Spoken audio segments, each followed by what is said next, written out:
G'day, welcome to the show. Soul Covers here. Make sure you like the video, comment, subscribe, all that good stuff. Looking forward, we are previewing the conference finals. We have two bets on game one, on a game one, and then we've got three futures that we've placed. Really liking all three of these futures I've placed, so make sure you tune into that. Looking back, it's been a bad May. It's been a very rough May. No hiding from it. We'll quickly look back. We OKC Denver game 6. We were on the wrong side on both side and total. We backed the Thunder -4.5, backed the under. That game went over and Denver won. We also had the Celtics money line in game 6. Let's move on. We cashed our first WNBA play, and going forward, once NBA's wrapped up, we will be doing WNBA shows on the channel. Once we get like that 5-10 game sample size in, I'll have like a projected score on screen, all of that. For now, while the NBA is still going on, I might still place a few WNBA bets, but they're just going to be market reads. And that's what we did with the Minnesota Lynx covering against the LA Sparks. Now, buyer beware. Never watched WNBA in my life. Still learning all the key players, but as long as you know how to read the market, pick off bad numbers, that's more than half the battle. Like if you're saying, knowing WNBA versus knowing how to read the market, what is more important? Reading the market is a lot more important. We also cashed Denver OKC game 7 over. I feel good about that, betting an over in a game 7. I know nobody wants to bet the over in a game 7. That's a spot where you just look to blindly bet the under. That total had just moved too far. They were just overpricing game 7, so like to see that. Now, our screen is going to be looking a little bit different, where we have the series prices, we have what the market implied probability is, and what our model projects in terms of what the probability is and if there is an edge. So, we'll first look at the series prices for Wolves and Thunder. Current series price for Wolves and Thunder. Wolves are plus 274. Thunder -340. In terms of what we projected at, we project a fair price to be Wolves plus 250, Thunder -250. So you look at the edge. Obviously, it's a bad bet to. Well, for me, it's like no way you can bet OKC at -340. That is way too long.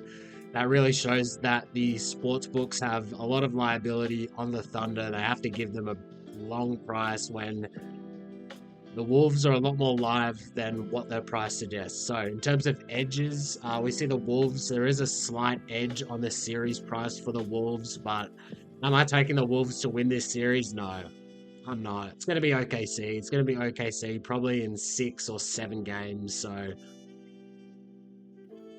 one series bet that I haven't placed, but that you might want to place is you could just bet OKC to win in 6, OKC to win in 7. You could just split that up equally, both sides. I like the sounds of that.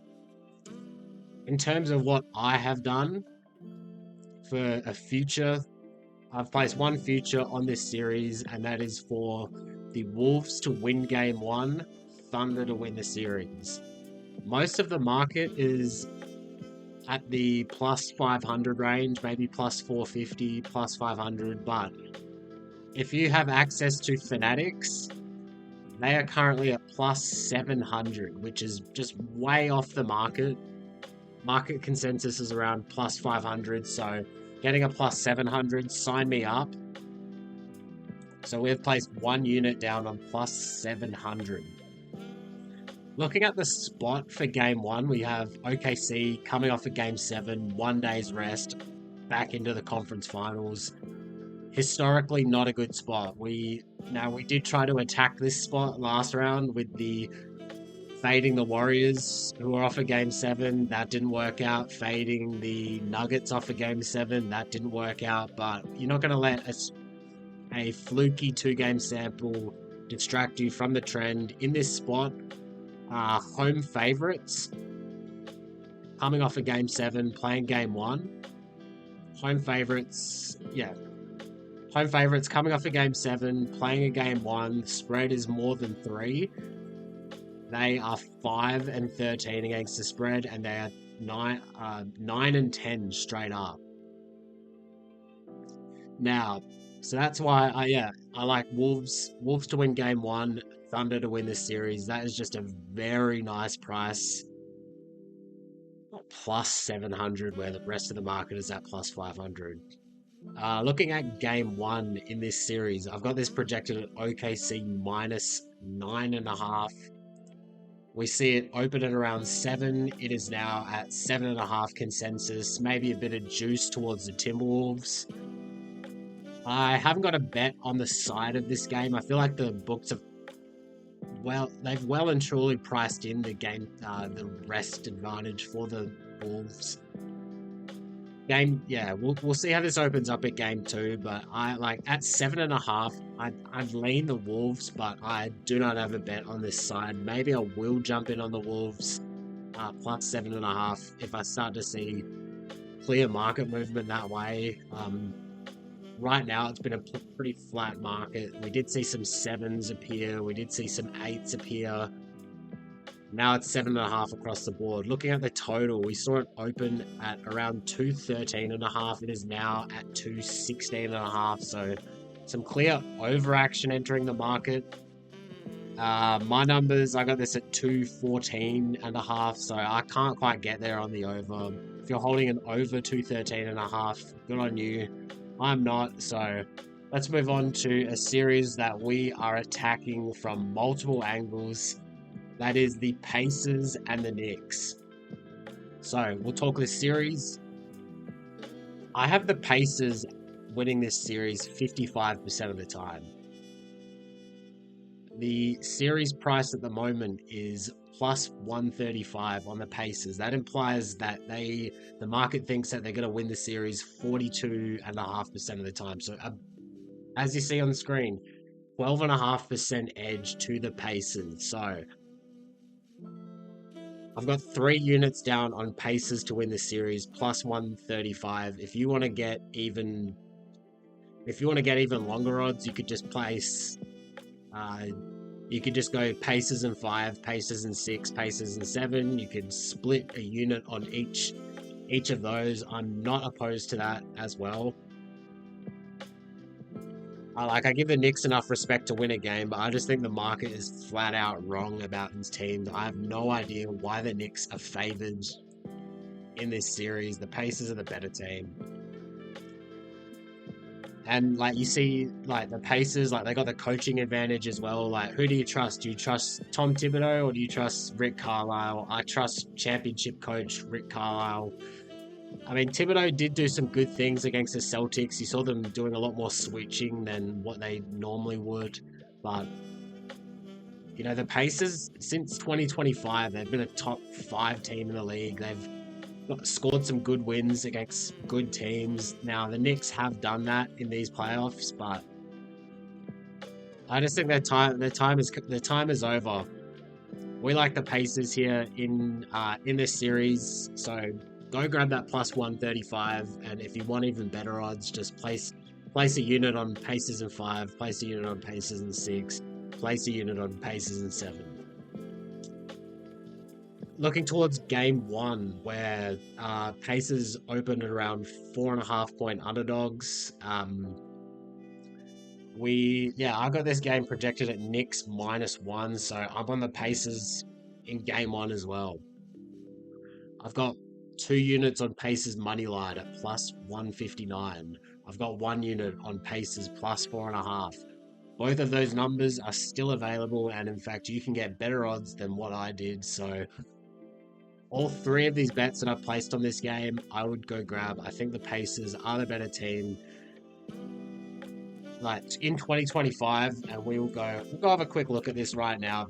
The Pacers net rating in 2025 has just been, around that top 5 range in the league. It's been better than the Knicks. I know that for sure. Over the season, the Knicks do have a better net rating than the Pacers. That's because the Pacers started off the season very poorly. So obviously it is a full season, but the Pacers were playing as the better team to close out the year. And yep, in 2025, the Pacers were sixth in the league in net rating, and the Knicks in 2025 were 13th. So we got to roll with the Pacers. They're the deeper team. You'd have to wonder, like, there is a bit more injury risk on the Knicks as well, just with the heavy minutes they play. You know, OG, like, he's liable to get injured. Jalen Brunson, like, he's just got so much on his shoulders. Pacers have a few guys that they can throw at him as well. So we like the Pacers to win the series. We like Pacers in game one. As for the total, we do see a nice edge towards the over. In terms of market movement, we saw this open around 223. Oh, we're seeing some movement towards the Wolves in game one. That is interesting, and that is something that we might have to consider after the show. Yep, we've seen Circa just move from 7.5 to 7. And yeah, as for the total, we saw it open at 223. It's now at 225.5. So a bit of action towards the over. Also not opposed to an over in this spot as well. So that's where my action is for now. And one more future that we've placed OKC to beat Indiana in the finals. Place that down for 1 unit, bet 365, plus 260 on that. So let's get into our little recap for the day, where we've got quite a few futures on the board as well. That first one, like, I would go grab that ASAP at Fanatics. Go small on it. Don't go very big on it. Just go for about a third of what you would normally place on any straight bet. Yeah, I just think that's a bad number. Most of the market's at plus 500, so you've got to take that. And then we're all over the Pacers.